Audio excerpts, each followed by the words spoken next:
আগের ভিডিওতে আমরা রিকোয়েস্টের বিভিন্ন জিনিসপাতি নিয়ে আলোচনা করেছিলাম, এবার আমরা রেসপন্স নিয়ে আলোচনা করব। তো রেসপন্স নিয়ে যা যা বলবো সব কিছু অলরেডি প্রথম ইন্ট্রোতে আমি একটা ধারণা ওভারঅল দিয়ে দিয়েছিলাম।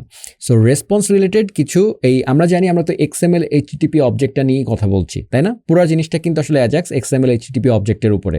তো সেই অবজেক্টের রেসপন্স রিলেটেড কিছু প্রপার্টি আছে, রেসপন্স রিলেটেড কিছু মেথড আছে। যেমন রেসপন্স রিলেটেড কিছু প্রপার্টি আমরা অলরেডি রেসপন্স টেক্সট যেটা আমরা সেটা ব্যবহার করেছি, কিন্তু দেখেন এই যে যেমন ধরেন এখানে আমরা এই যে দিস ডট রেসপন্স টেক্সট, আমরা কিন্তু রেসপন্স টেক্সট প্রপার্টিটা এর আগে ব্যবহার করেছি, যেটা অ্যাকচুয়ালি রেসপন্সকে টেক্সট আকারে আমাদেরকে দিয়ে দেয়। এছাড়া তার রেসপন্স XML নামক একটা প্রপার্টি আছে, যেটা আমরা কখনোই ব্যবহার করি না সাধারণত।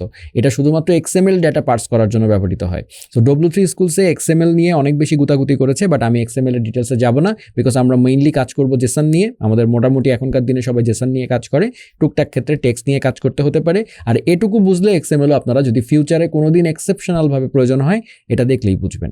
ঠিক আছে, এখানে জাস্ট XML আকারে ডেটাটা আসবে, তারপরে XML এর কিছু মেথড আছে ডমের মতো। এই যে XML ডকটা আমি পাওয়ার পরে get elements by tag name, XML এর থেকে আমরা ট্যাগ নেম এরকম ডম মেথড দিয়ে আমরা কিন্তু ধরতে পারি XML এর এলিমেন্টের। এগুলো এটা আসলে ডম মেথড না, XML এর মেথড। সো সেগুলো দিয়ে আমরা ধরতে পারি, বাট সেই ডিটেলে আপনাদের যাওয়ার দরকার নাই, XMLটা আপনারা ইগনোর করতে পারেন। আচ্ছা, যে জিনিসটা নিয়ে আমি বলতে চাচ্ছি সেটা হচ্ছে এগুলো নিয়েও আমি আপনাদেরকে বলেছিলাম যে রিকোয়েস্ট এবং রেসপন্স দুইটা জিনিসেই কিছু হেডার ইনফরমেশন আসতে পারে। রিকোয়েস্টের হেডার ইনফরমেশনটা আমরা ব্রাউজার থেকে দেই এবং রেসপন্সের মানে হেডার ইনফরমেশনটা আমরা সার্ভার থেকে পাই, তাই না?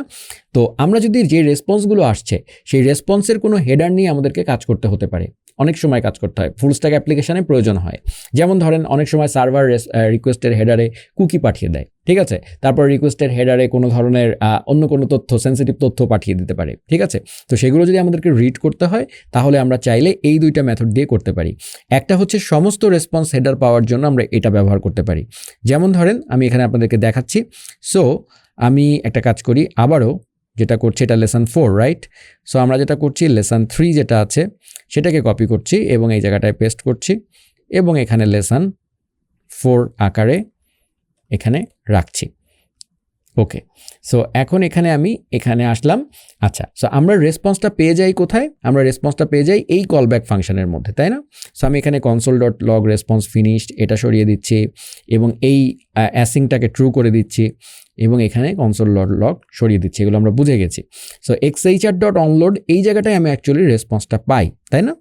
সো এই যে this ডট রেসপন্স টেক্সট, আমরা যদি চাই যে রেসপন্সের সাথে কি কি হেডার এসেছিল সেটা যদি আমি দেখতে চাই তাহলে console.log, এখানেও আমি দিস ব্যবহার করতে পারবো।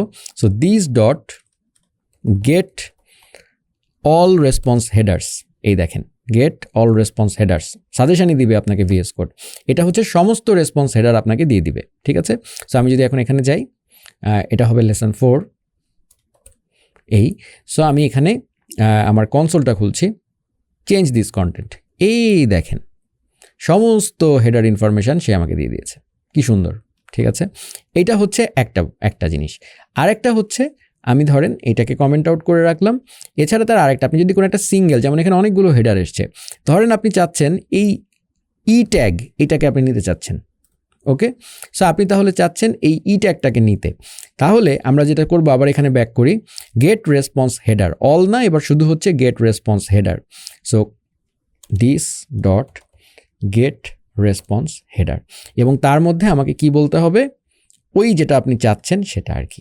সেটা যখন আমি দেবো এটা একটা সিঙ্গেল হেডার ইনফরমেশন আপনাকে রিটার্ন করবে আর কি। সো আমি যদি এখন এখানে যাই, রিলোড দেই, এটা দেই, ওই দেখেন শুধুমাত্র ওই হেডার ইনফরমেশনটা আপনাকে দিয়েছে। সো আশা করি বুঝতে পেরেছেন যে হেডার আর কিছুই না, রেসপন্সের সাথে কিছু মেটা ডাটা এখানে আসবে, সেগুলো আমরা নেব, কোনো প্রয়োজনে ব্যবহার করব, যদি না হয় নেব না, শেষ। সো এইটাও আশা করি আপনারা বুঝতে পেরেছেন। এবার আমি এই জিনিসগুলো বলেছে আমি যেটা বললাম, এই তো। সো রেসপন্সে আর কিছু নাই। সো আশা করি আপনারা রেসপন্স ব্যাপারটা, মানে এই রেসপন্স এবং রিকোয়েস্ট কনসেপ্টটা কিন্তু আপনাদেরকে মানে ভালো মতো বুঝতেই হবে আসলে, মানে এটা আপনার অহরহ অ্যাজ এ ওয়েব ডেভেলপার আপনার লাগবে। আমি আপনাদেরকে যে জিনিসটা দিচ্ছি সেটা হচ্ছে পুরা ওয়েবের দুনিয়ার রিকোয়েস্ট রেসপন্সের ছোট্ট একটা পার্ট, বাট অ্যাজাক্সের ক্ষেত্রে রেসপন্সের এইটুকু জানলেই আপনাদের হবে।